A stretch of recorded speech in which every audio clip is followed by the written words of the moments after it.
Hello વિદ્યાર્થી મિત્રો, હું ફરીથી મારી ચેનલમાં તમારું હાર્દિક સ્વાગત કરું છું. આજે આપણે ધોરણ 5ના આસપાસનો આઈડિયલ સ્વાપોથીનું ચેપ્ટર નંબર 4 જોવાનું છે.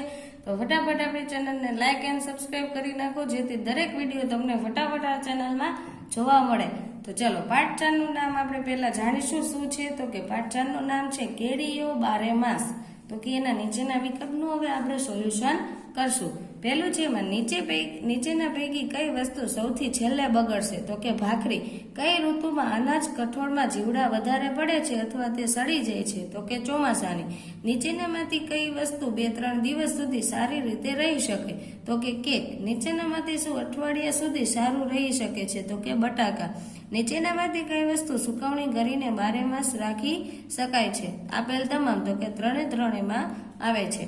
પછી છઠ્ઠો વિકલ્પ છે, આપણે બજારમાંથી કોઈ ખાદ્ય પદાર્થ ખરીદીએ છીએ ત્યારે કઈ બાબતનું ખાસ ધ્યાન રાખવું જોઈએ.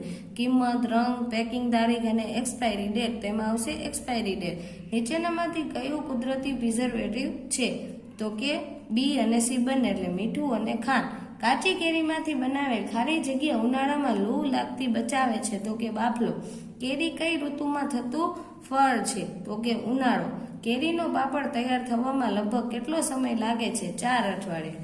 એમાં પહેલું છે, હવે ખાલી જગ્યા આપેલી છે. એમાં પહેલી છે, ખાલી જગ્યા ખોરાક ઝડપથી બગડી જાય. તો કે રાંધેલો.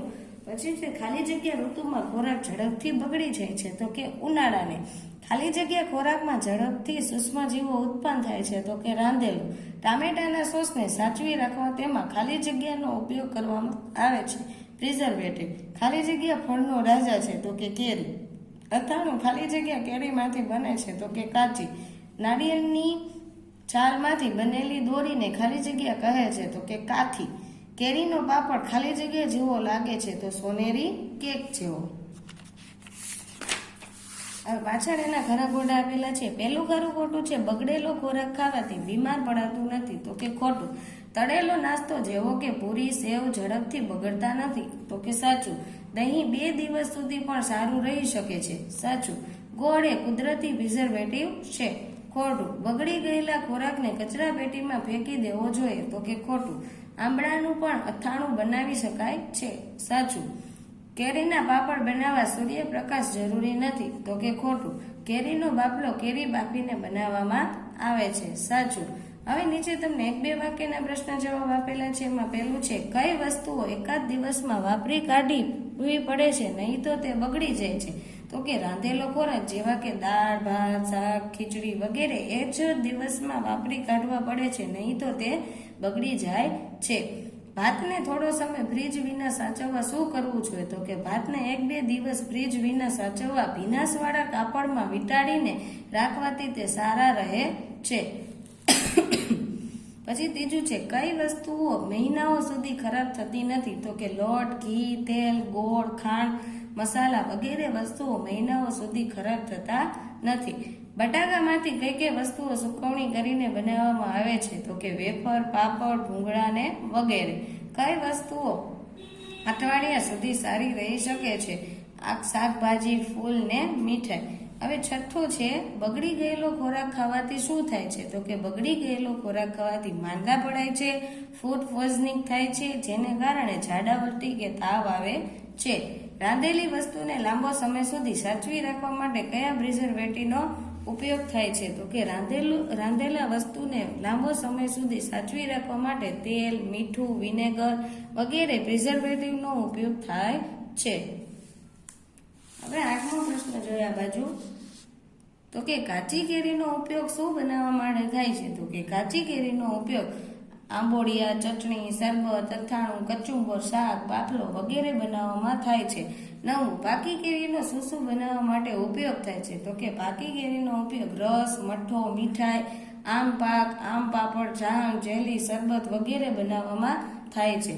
10. અથાણું બનાવવા કેરી ઉપરાંત બીજા કયા મસાલાનો ઉપયોગ થાય છે. તો કે અથાણું બનાવવા કેરી ઉપરાંત મીઠું, લાલ મરચું, હળદર, હિંગ, રાઈના કુરિયા, મેથીના કુરિયા, ધાણાના કુરિયા, પછી વરિયાળી, તેલ વગેરેનો ઉપયોગ થાય છે.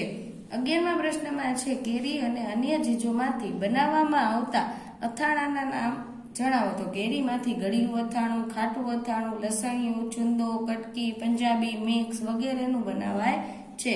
12મું છે અથાણા ભરવાની બરણી બરોબર કોરી ન હોય તો શું થાય? તો કે અથાણા ભરવાની બરણી બરોબર કોરી ન હોય તો એટલે કે તેજવાળી હોય તો અથાણામાં ફૂગ લાગવાની અને અથાણું બગડી જવાની સંભાવના રહે છે. પછી કઈ કઈ ચીજ વસ્તુ સુકવણી કરીને 12 માસ રાખવામાં આવે છે? ચોખાના પાપડ, વડી, ચકરી, બટાકાની કાતરી, વેફર, પાપડ, ફાયમસ, મગ અને ચોખાની વડીઓ વગેરે ઉનાળાની ઋતુમાં સુકવણી કરીને 12 માસ રાખવામાં આવે છે. પાપડ બનાવવામાં કઈ કઈ સામગ્રી જોઈએ છે? તો કે જેના પાપડ બનાવવા હોય ને તે લોટ જેમ કે અડદ કે મગના દાળનો લોટ, પછી મરીનો ભૂકો, જીરું, મીઠું, ખારો અને પાણી વગેરે સામગ્રી જોઈએ છે. સુકવણી કર્યા વગર બીજી કઈ વસ્તુઓ જે 12 માસ રાખવામાં બનાવવામાં આવે છે? ટામેટાનો સોસ, ફળોના જામ, અથાણા વગેરે સુકવણી કર્યા વગર ગોળ અને ખાંડ નાખીને બનાવવામાં આવે છે. 16મો પ્રશ્ન છે બટાકાનું શાક બગડી ગયું છે તે કેવી રીતે ખબર પડે? જો બટાકાનું શાક બગડી ગયું હોય છે તો બટાકામાંથી વાસ આવે છે, તેમાં શાકને અડતા તેમાં ચિકાસ જણાય છે, જેના આધારે ખબર પડે કે શાક બગડી ગયું છે તેનો ખ્યાલ આવે છે. 17મું છે દાદીએ બ્રેડનું પેકેટ કેમ પાછું આપી દીધું? તો કે બ્રેડના પેકેટ પર કાળા અને લીલા ધબ્બા હતા, જેના પરથી દાદીને ખબર પડી કે બ્રેડ બગડી ગયેલી છે, માટે તેણે બ્રેડનું પેકેટ પાછું આપી દીધું. નીચે છે હવે ટૂંકમાં ઉત્તર. એમાં પહેલો પ્રશ્નમાં ટૂંકમાં ઉત્તર છે જે 2 માર્કમાં પૂછાય છે. ખોરાક બગડી ગયો છે શા પરથી જાણી શકાય? તો કે જ્યારે કોઈ ખોરાકમાંથી ખરાબ વાસ આવે ત્યારે તે બગડી ગયો છે તેમ કહી શકાય. ઉપરાંત તેને અડતા તેમાં ચિકાસ પકડાઈ ગઈ હોય તેવું લાગે છે ત્યારે પણ ખોરાક બગડી ગયો છે તેમ કહી શકાય. હવે બીજું એમાં છે રાંધેલા ખોરાકને લાંબો સમય સાચવવા શું કરવું જોઈએ? તો કે રાંધેલા ખોરાકને લાંબો સમય સાચવી રાખવા તેને રાંધ્યા પછી ઠંડો પડે એટલે ફ્રીજમાં મૂકી દેવાથી તે પ્રમાણમાં લાંબો સમય સાચવી શકાય છે. દૂધને જાળવવા શું કરવું જોઈએ? તો દૂધને જાળવવા તેને દિવસમાં 1 થી 2 વખત ઉભરો આવે ત્યાં સુધી ગરમ કરવું જોઈએ. એને ઠંડુ પડતા તેના વાસણને બીજા પાણી ભરેલા વાસણમાં મૂકી રાખવું જોઈએ, જેથી તે 1 કે 2 દિવસ સુધી સારું રહે છે. આ ઉપરાંત દૂધને ફ્રીજમાં પણ લાંબો સમય જાળવી શકાય છે. 2-3 દિવસ પછી ભીની રોટલી કે ભીની બ્રેડ પર શું દેખાય છે? કેમ? તો કે 2-3 દિવસ પછી ભીની રોટલી કે ભીની બ્રેડ પર કાળા કે લીલા ધબ્બા જેવું દેખાય છે, કેમ કે હવામાં ફૂગનું કીટાણુ ભરેલા જ હોય છે. જે વાસી ખોરાક પર ચોટતા તે ઝડપથી વિકાસ પામે છે, જેને કારણે ફૂગના ધબ્બા રોટલી કે બ્રેડ પર દેખાય છે. તૈયાર ખોરાકના પેકેટ ઉપર કઈ કઈ માહિતી આપેલી હોય છે? તો કે તારીખ, તેમાં વાપરેલી ચીજ વસ્તુઓ, તેની કિંમત, તેનું વજન, તેના ઉપયોગની રીત, તેના ઉપયોગની અંતિમ તારીખ વગેરે આપેલી હોય છે. લીલા શાકભાજી ક્યારે બગડી જાય છે? તો કે લીલા શાકભાજી 2-3 દિવસ સાફ કર્યા વગર બહાર ખુલ્લામાં તડકામાં કે જ્યાં ગરમ હવા આવતી હોય તેવી જગ્યાએ તમે મૂકો ને તો તે બગડી જાય છે. પછી 7મો પ્રશ્ન છે અનાજ, કઠોળ વગેરેને જીવાતથી બચાવવા શું કરવું જોઈએ? તો કે અનાજ, કઠોળ વગેરેને જીવાતથી બચાવવા માટે તેમાં કડવા લીમડાની સૂકી ડાળી કે પત્તા મૂકવા, બોરિક પાવડરની ટીકડીઓ મૂકવી, દિવેલ કે તેલથી મોઈને રાખવા જોઈએ. આપણે કેરીનો 12 માસ આનંદ લેવો હોય તો શું કરવું પડે? તો કે આપણે કેરીનો 12 માસ આનંદ લેવો હોય તો તેના રસને ફ્રોઝન કરવો પડે, તેમાંથી આમ પાક કે ચૂંદો, શરબત વગેરે બનાવીને રાખવું પડે છે.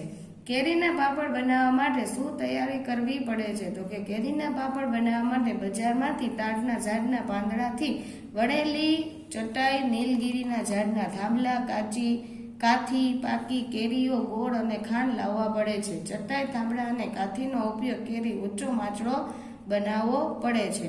પછી છે 10મું કેરીના પાપડ બનાવવા સારી પાકી કેરીઓ કેમ પસંદ કરવામાં આવે છે? સારી પાકી કેરીઓમાં રસ સારો અને મીઠો નીકળે છે, ઉપરાંત તેમાં રેસાપર ઓછા હોય છે, માટે પાપડ બનાવવા પાકી કેરીઓ વપરાય છે. તમારા ઘરમાં કઈ કઈ વસ્તુઓ કાચી અને પાકી કેરીમાંથી બનાવાય છે? તો કે અમારા ઘરમાં કાચી કેરીમાંથી બાફલો, શરબત, આંબોળિયા, ચટણી, અથાણા, ચૂંદો વગેરે. જો આ નાના પ્રશ્નમાં પણ હતું એ જ અહીંયા છે વગેરે બનાવાય છે. ને પાકી કેરીમાંથી રસ, આંબાક, મેંગો લસ્સી, મેંગો મઠો, આઈસ્ક્રીમ વગેરે બનાવવામાં આવે છે. નીચેના મુદ્દાસર પ્રશ્ન પર તમને અહીંયા આપેલા છે, તે તમે જોઈને પણ પાકા કરી શકો છો.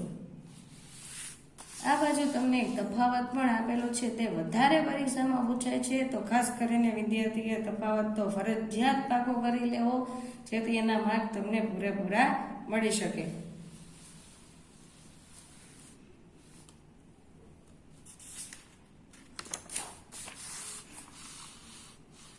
ચલો, આ વિડીયો આપણે અહીંયા વિરામ આપશું. તો ફટાફટ આપણી ચેનલને લાઈક અને સબસ્ક્રાઇબ કરી નાખો, જેથી મારી ચેનલ ઉપર તમને બધા વિડીયો જોવા મળે.